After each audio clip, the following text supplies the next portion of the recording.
It's commonly accepted by the Survivor fanbase that seasons 21 through 26, excluding Philippines season 25, are known as the Dark Ages.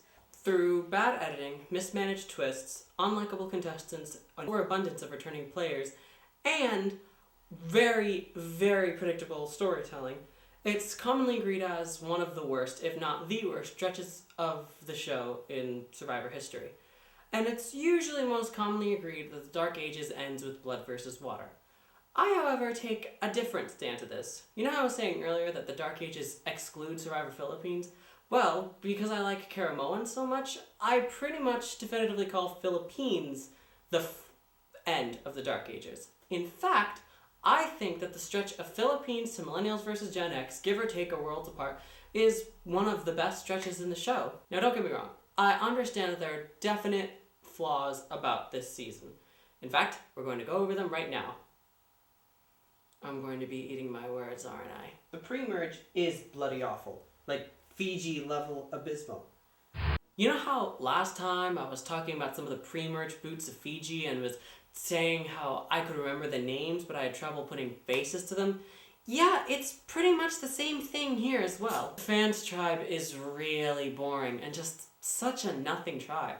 I mean, Hope, Allie,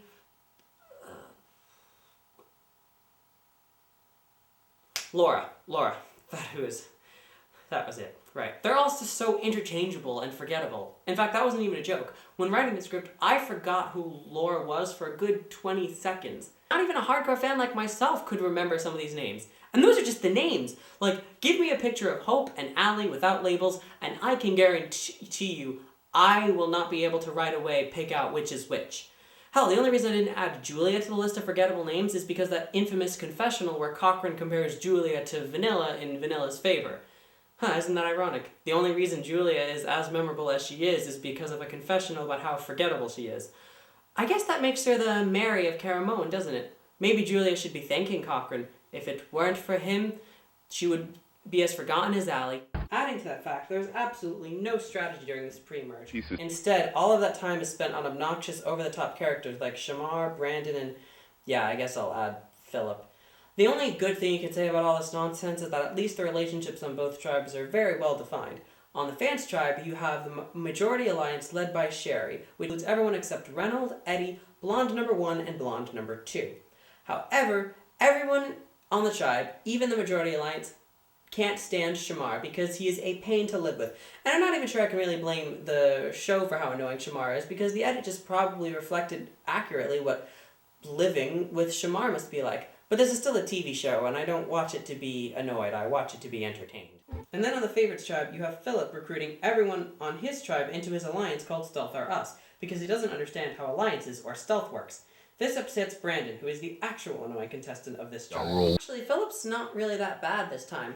He's just doing his own thing. And at this point, you're just kind of like rolling your eyes, like, yep, that's Philip being Philip. He goes on and on about the Boston Rob rules and how he's totally emulating his game after him. I love that he says this as if he's played in more than one season, and it was the season where 98% of the cast's frontal lobotomies were removed.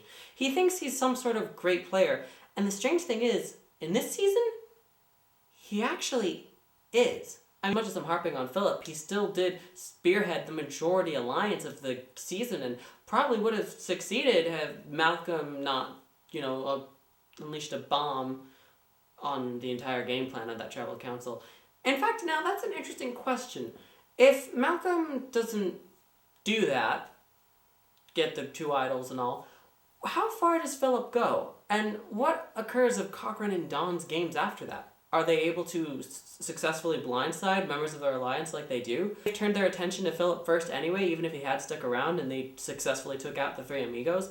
And at what point would they start turning on him? Because it's not like the 3 amigos all went up back to back. They started turning on Andrea and Brenda first, before Eddie. Would Philip have let them do that? Is it actually lucky for them that Philip got blindsided? Someone should really conduct research into this. Apparently, if you're a delusional nutjob who has zero self-awareness at all you have to do is get cast on a season with Cochran and all of a sudden you're good at this game, I guess. Are you saying that Philip actually had a chance to win? No. He's still Philip. First of all, like I said, his control of the Alliance probably crumbles as soon as Malcolm's side is wiped out, because Cochrane and Dawn need him out of the way if they want to blindside Brenda and Andrea. And secondly, again, he's still Philip. Both Malcolm and Eric said that Philip made Survivor not fun for them anymore. I doubt a jury would reward him the win after glowing reviews like that. He maybe beats Sherry and Dawn, but no one else. Anyway, that was a detour about Philip. What were we talking about again? Oh, right, annoying contestants. Anyway, that brings us to Brandon. Oh, Brandon. Do we have to talk about his mental breakdown? Okay, fine. Yes, we do. Brandon Hance is a contestant that originally competed on Survivor South Pacific. He is the nephew of notorious Survivor villain Russell Hance. From the very first moment he stepped on the beaches of Samoa, it was clear he was struggling with some type of inner demons. I actually went into depth in this in my Survivor South Pacific review that unfortunately never got to see the light of day because the basically finished video there was a bunch of technical difficulties that resulted in the finished video being corrupted and everything but the script being lost. But since I do still have that script, why don't I just read out what I said then? He has his bipolar character arc in the pre-merge about trying to redeem his family's name, and as a result, he starts treating loyalty as a very strict philosophy. Having Coach on his tribe probably doesn't clear things up. He does things like expose the pecking order to Edna and outright tell the person he's voting off that he's voting them off at the tribal council during an outburst about not breaking his words and keeping his promises. It's very obviously clear that this is a kid that is struggling with the inherent cutthroat nature of the game. In addition to that, the returning player, instead of helping him work through those personal anxieties, is taking advantage of them. Then I add some speculation about his age and about how he came from the clearly full of healthy and fun individuals known as the Hans family. I would basically kind of come to the conclusion that he was not mature enough to play this stressful game and that he had a lot of trouble separating his own personal morals from the cutthroat nature of the game.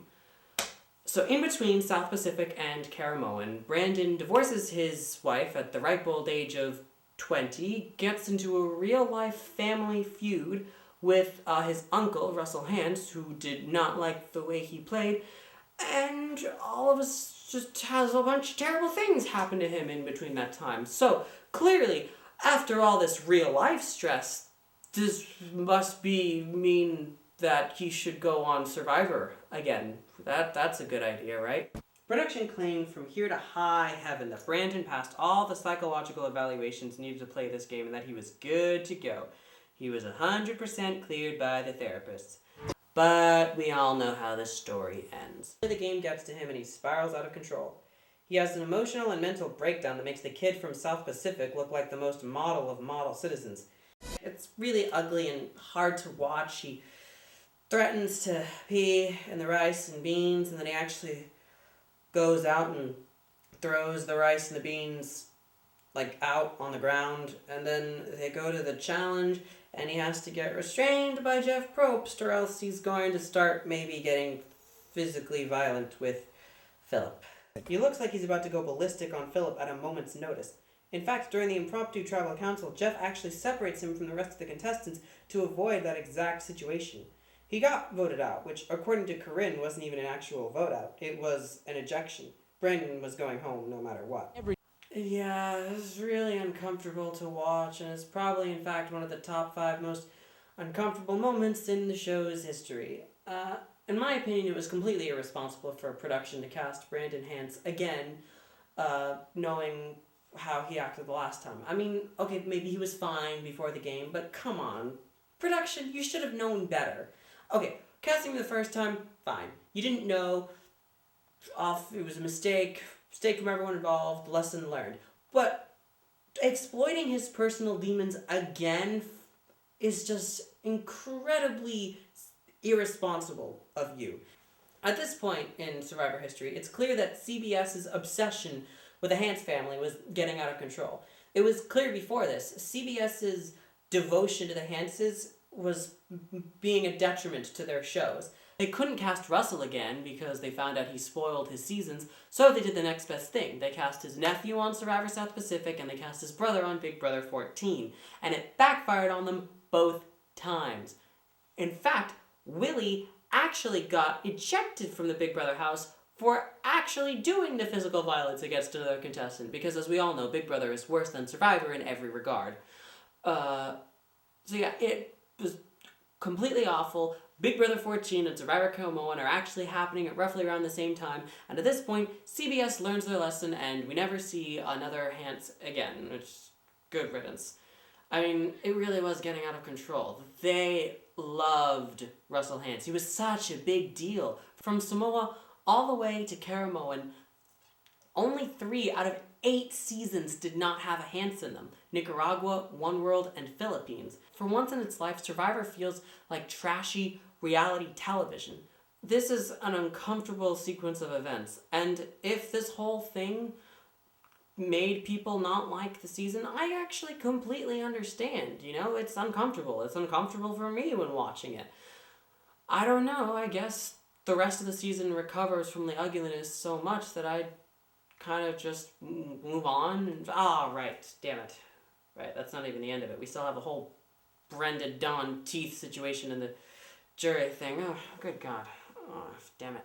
God, I really do so if people don't like this season. Alright, I'm gonna put a pin in the Dawn and Brenda thing because there's just so much stuff to talk about, and I'm gonna look like a tool at the end of this for being mostly positive about the season. First, we have to talk about the shit show that is the reunion show. So, because Brandon was, Brandon, they understandably did not invite him to the reunion show.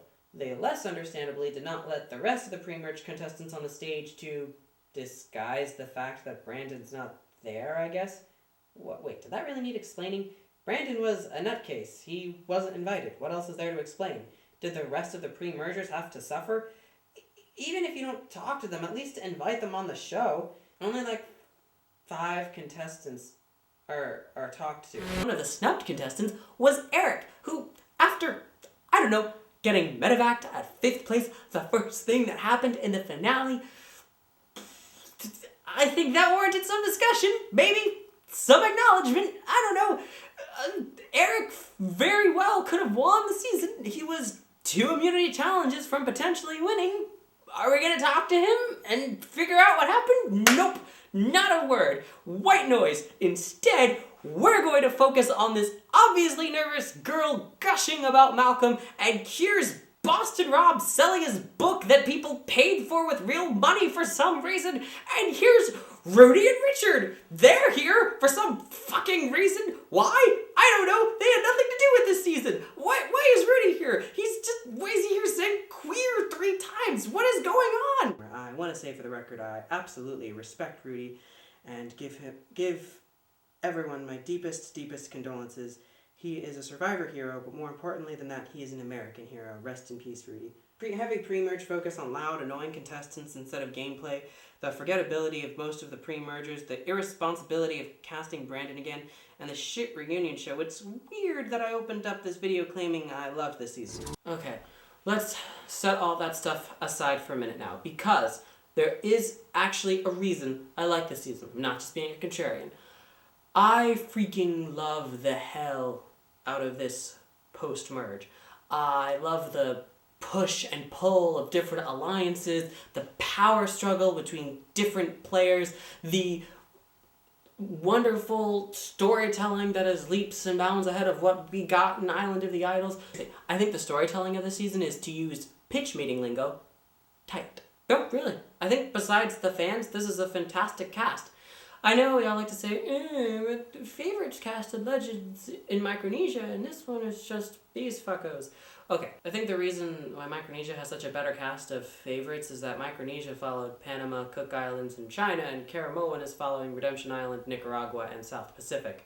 So, yeah, there was always going to be a weaker cast in general. And I guess you could argue the reason not to make a fans versus favorites season, but I don't know, for what we got, it was a fine cast. I mean, I like most of them. I like Cochran, I like Andrea, I like Dawn, I like Malcolm and Eric, I even like Philip, and even Corinne's fun in this. I don't think the favorites cast is as bad as people make that out to be.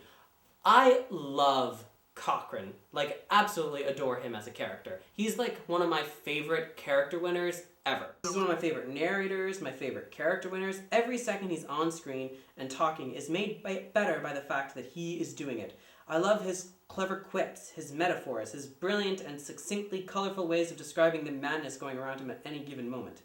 Now, don't get me wrong, like the rest of you, I did not like Cochrane in South Pacific either. But I don't think we were ever meant to like him in South Pacific. We were meant to feel sorry for him. Here, though, he's definitely grown as a person and a player between these 3 seasons. He's so much more charming, more confident, more comfortable with himself. He has one of the best character arcs out of any winner of a returning season. He may have the best story of any of them. Just 3 seasons earlier, he was a twerp who was afraid to take his shirt off, was so clearly out of place, especially sitting next to godlike figure Ozzy, and he flipped on his tribe because he was too scared to go to rocks, dooming his tribe and becoming a victim of the very begonging he helped set into motion. Now, he's perfecting the meat shield strategy 5 seasons before it became Jeremy's thing. He had his pulse on the game the entire time, knew exactly when it was time to pull the trigger on some of his allies, and never had his name written down until the very end, where everyone wrote his name down. He was only the 2nd person in the history of Survivor to play a perfect game, and depending on how you define it, the last perfect game the game has ever seen. I mean, I think it is. Jeremy and Mike not have had any votes casted against them, but they still got their names written down. Cochrane never had his name written down until the very, very end. Is it annoying when Jeff tries to spell all this out for us? Does it just shut up at how impressive it is and how much of a fish out of water he is? Yeah, a little bit, but it doesn't ever really affect the season in a negative way for me. Cochrane was never in danger of being voted out. He may not be as outwardly dominant as Kim or Boston Ron because that's not really his style. Instead, Cochrane's secret is impeccable timing. Cochrane is the master of making big moves when they should be made. That's the real kicker. He understands the importance of big moves, but he's not like, say, 90% of the Island of the Idols cast, which seemingly just made big moves just for the hell of it. Cochrane doesn't do anything just for the hell of it. Everything that happens this season with regards to the voting goes exactly the way Cochrane intends it to. He gets in a power alliance that helps him find his footing in the early days of the merge, then the one tribal council where he didn't know what was going to happen is the one where Philip goes home. The reason they targeted Philip was because he was seen as the head of the alliance. By intentionally maintaining an under-the-radar position, he wasn't in anyone's crossfire during that craziness. They go after the remnants of the Three Amigos alliance, and then afterwards, once the alliance is fractured, even then, his name doesn't come up until it's too late. Brenda and Andrea are seen as bigger targets than he is. The one thing that could throw a wrench in his plan is Eric. I imagine even if Eric didn't get medically evacuated, he still would have been the next to go. But the little wrinkle is immunity challenges. And like I said earlier, Eric only needed to win 2 more challenges to get to Final Tribal, and it's very possible he could have won. Inevitable? We'll never know for sure. Maybe Eric falters on the puzzle on the final immunity challenge. Maybe Cochrane wins House of Cards anyway. That is ultimately, in my opinion, the one big piece of luck in his victory. There was the other fact that he did have a good friend, his BFF, Dawn Meehan from Survivor South Pacific, who I think is also a very good character, and I'd like to talk about her a little bit. Dawn is one of the most fascinating Final Tribal Council losers ever, in my opinion. And that I think people on the whole don't give Dawn enough credit as a player. Yes, I know she cried. A lot. Like, a lot.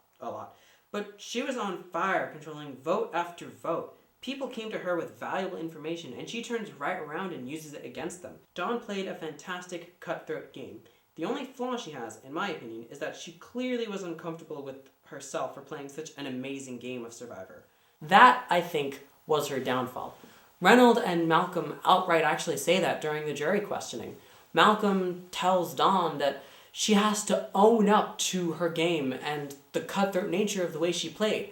That she can't have it both ways. She can't have her cake and eat it too. She can't be like, oh, I'm just this Mormon mom who just adopts kids, I'm so lovely, and then turn around and backstab all of her closest allies, specifically Brenda. She has to own her game. Meanwhile, Reynolds coming here and basically is saying the same thing. You have to own it. You have to tell them, I did this. He basically is telling her not to be phony and to tell her that she has to say to all of the ones that she blindsided, I kicked your ass in this game, and I liked it. And she doesn't ever really do that. She's still clearly uncomfortable. The edit also makes it a point in highlighting how paranoid she was throughout the game. constantly needing to be reassured that she wasn't the next to go home. The fact that Dawn is the final tribal loser allows us to see her in all of her states, positive and negative, and it's so compelling. She might actually be my favorite character from this season. Witnessing her transformation was one of the most gripping things I've seen of the seasons we've covered so far. Again, like Cochrane, to go from the character, the person that was so clearly out of the element, making it to day 39 and being a social and strategic threat, it's almost like their stories mirror each other. They were both so clearly inept in South Pacific, and now they're the best players of their season just 3 seasons later. Now having both of them make it to day 39 together, well, as Dawn says, it's kind of a storybook ending. And Dawn and Cochrane did this journey together. I have no idea if they're still friends, but I wouldn't doubt it, because doing something like this, and doing it for basically almost every day, I can't even imagine the kind of bond that creates, and that is just so wholesome to me. But of course, I would be remiss to talk about Dawn's story if I didn't mention Brenda. Dawn loses her retainer. Brenda fishes it out for her. Dawn voted Brenda out because Brenda was a big triple threat. Brenda didn't respond well and asked Dawn to take out her retainer. Then at the reunion show, Jeff Oliver forced Dawn to apologize to Brenda. And while all of this is airing on TV, Dawn is getting these awful messages on Twitter, so many to the point where Dawn shuts down her Twitter. Brenda, if you were going to do that, if you were really going to humiliate Dawn like that, you should have at least thrown her a vote. I mean, I don't think you should have asked her to do that in the first place. But if you're going to do that, and then you were also not even going to vote for it, you were just going to throw your vote to Cochrane anyway, then what was the point? Was the point just to humiliate Dawn just because she bested you in a game? There. Don't know if anything else needed to be said. Brenda was immature, Dawn didn't deserve any of that, and I hope everyone involved in the cyberbullying learned a little lesson about not being so entitled to send hate towards human beings just because they were on your TV for a little bit. Except for predators. You can pretty much do whatever you want to predators.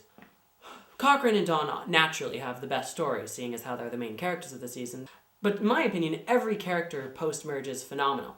And before I close this video, I'd like to point out how each of the characters had something to contribute and made this season what it was. No matter how little their contribution was, none of them were wasted. Yeah, even the purpled characters like Brenda and Eric. And Eric isn't even really all that purple. He has like a bunch of episodes in the post-merge where he gets a confessional. It's weird, nobody seems to remember that. We start with 2 tribes, obviously, the fans and the favorites. The accuracy of each of these titles is majorly up for debate, but give them a break. Philippines just broke their streak, so they don't want to rock the boat too much. On one tribe, you have the Stealth Are Us Alliance, which seems to include just about everyone on the tribe, but really the core members are Philip, Cochrane, Dawn, Andrea, Malcolm, and Corinne, with Brenda and Eric as affiliates. On the other side, you have Sherry trying desperately to maintain a majority alliance of herself. Michael, Matt, Julia, Laura, and Shamar. Shamar repeatedly gets on everyone's nerves, but Sherry puts up with it because she wants him to be her Philip. Shamar gets medevaced though, so that doesn't pan out. Anyway, that tribe keeps losing, and in the efforts to save the tribe's physical strength, the alliance sacrifices Julia. And you're used to that. Moving on. And then the tribes swap, splitting the alliances. New Bicol wins everything, and Malcolm takes this tribal council as time to do something really interesting. Knowing that once the merge hits, that people like him are going to be immediate targets, he decides to try to copy Parvati's strategy from the first Fans versus Favorites. The same thing this week has happened to... A returning player takes advantage of the swap and the fact that they're not going to tribal councils to form a new alliance with a couple of fans that are like diet versions of their archetype. Once at the merge, they attempt to work both sides. The alliance they started with on the Favorites and the new alliance that they formed with the fans. It's not like they're twins or something, but I noticed it on my rewatch. That Malcolm and Parvati's strategy, like, they're sort of similar in that way. Malcolm is trying to be this Fans versus Favorites version of Parvati, and it probably would have worked too if it weren't for extenuating circumstances. Those extenuating circumstances being Corinne, of course. On the other tribe, Corinne has been obediently working with the rest of the Favorites who outnumber the fans on both tribes thanks to their dominance in the challenges earlier in the pre-merge. But she's aching to take out Philip because he is genuinely annoying. She's already making plans to renege with her new friend, who she so horribly dubs the Gay. Yeah, I don't think she ever actually uses Michael's full name, ever. I don't think she ever refers to him as Michael. He's always the Gay, or my Gay. The merge finally arrives, and Corinne immediately reunites with Malcolm. She and Malcolm concoct a plan to flip on the old Stealth RS alliance using Eric, Malcolm's two new buddies, Corinne's gay, and Dawn, if she'll jump ship with them. Corinne then has to go, obviously, and immediately spill all this to Dawn and ask her if she'll join in their new alliance. The plan that they have at first is that they're going to take out the easy vote that is Sherry. No one really cares about her. The favorites alliance, the fans alliance, she's just a pawn at this point. So that'll be their first vote so they can get their footing. However, Corinne then goes and gets too carried away with this by telling Dawn that the next vote that they're planning is Philip. This obviously freaks Dawn out because Philip is a key part of her alliance, so she goes and runs off and tells Cochrane and their side, and immediately the whole plan to take out Sherry is abandoned, and the Stealth R Us alliance take out Corinne in a 7-4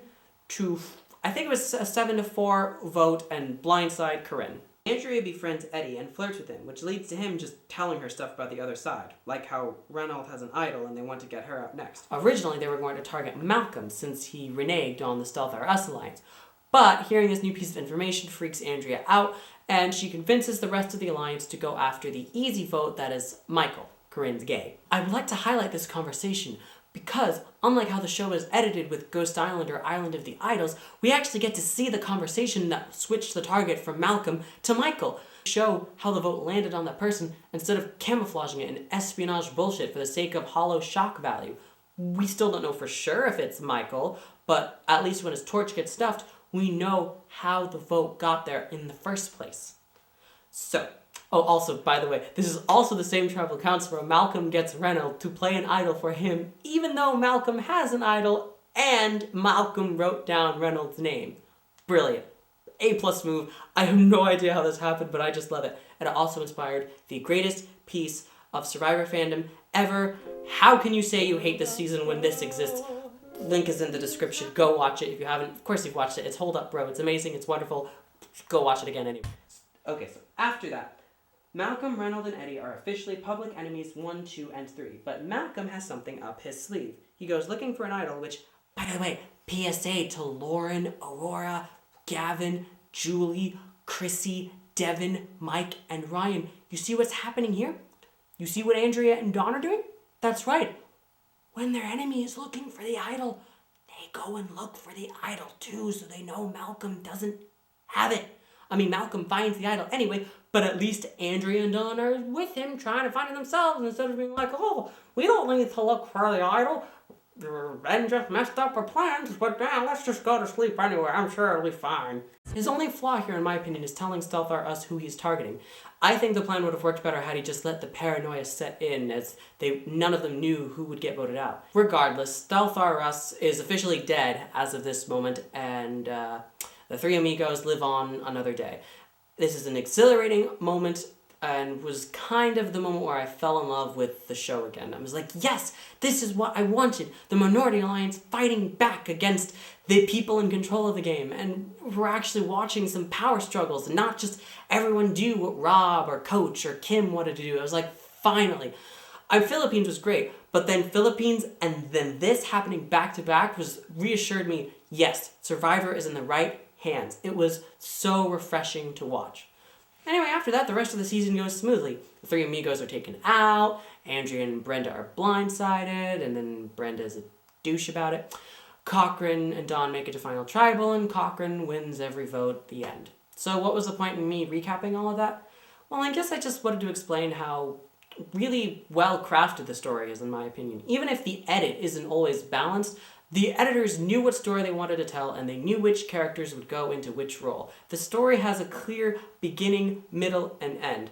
When watching this season the first time, the whole unpredictability of it, the three amigos ruining Stealth R Us's plan, the fact that even before Eddie is taken out, Stealth R Us is actually cannibalizing their own alliance from the inside, that was all super exhilarating to watch, and like I said earlier, a nice change of pace from the Redemption Islands and the One Worlds. But then when rewatching it, you realize how controlled the story is and how everything lines up and how A leads to B leads to C leads to D. And there's just something so immensely satisfying about that kind of storytelling. It's storytelling that I don't think the show has had in recent years. Everything has to be crazy and always unpredictable all the time. And there's no sense that there's a clear story being told. Honestly, also, I just think it's fun. I mean, I can try to intellectualize it all I want, but at the end of the day, I just had fun watching it. I like these characters. I liked spending time with them. I liked watching this game unfold and the moves and the counter moves. Basically, these two alliances opposing each other, at least while Malcolm was there, was like the physical personification of I knew you would do this, so I did this. Oh, but I knew that you knew I would do this, so I did this instead. It's just super fun to watch. I don't think it's a top 10 season. I don't even necessarily think it's a top 15 season, but it definitely deserves to be ranked higher than number 35 out of 39.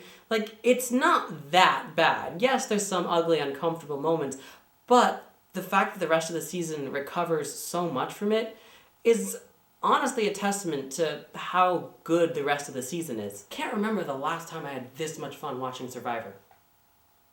Except for right now, obviously, because season 40 is killing it. Boy, it's a good time to be a Survivor fan.